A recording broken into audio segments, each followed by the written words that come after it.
إن أنسى لن أنسى ذاك الخبر فتتبعوا الأثر. التفت إلى ذلك المغسل قلت يا عبد الله سمعت عنك تلك القصة؟ قال نعم أنا الذي وقفت عليها بنفسي. قلت أريد أن أسمعها من لسانك. قال غسلت ذاك الشاب الذي لم يتجاوز عمره العقد الثاني. يقول فنظرت إليه فإذا بي أغسل جسده. يقول فرفعت يده فإذا بيده ترجع إلى وسطه. استغربت تعجبت. يقول فرفعتها مرة أخرى فإذا بها ترجع إلى نفس المكان. يقول فتأملت فإذا بها تلتف على فرجه. يقول تعجبت فخرجت خارج المغسلة فإذا بوالده يدور وقد أكل الهم قلبه. قلت يا أبو فلان لاحظت على ابنك فلان كيت وكيت وكيت فاستشاط غضبا.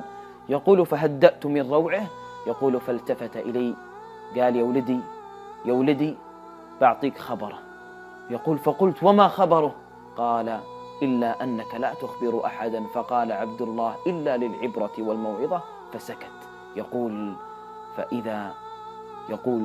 كنت أبحث عن ابني هذا في البيت. يا فلان يقول لم أسمع له صوتا. يقول اتجهت إلى كل مكان في البيت ولم أتوقع أني أجده في ذلك المكان. قال لي يا أبو فلان وين لقيته وين وجدته؟ يقول ذهبت إلى غرفته إلى المجلس إلى كل مكان. فإذا بي أتجه إلى مكان وحيد لم أتوقع أني أجد ابني فيه. يقول وجدته في دورة المياه. يقول طرقت عليه الباب.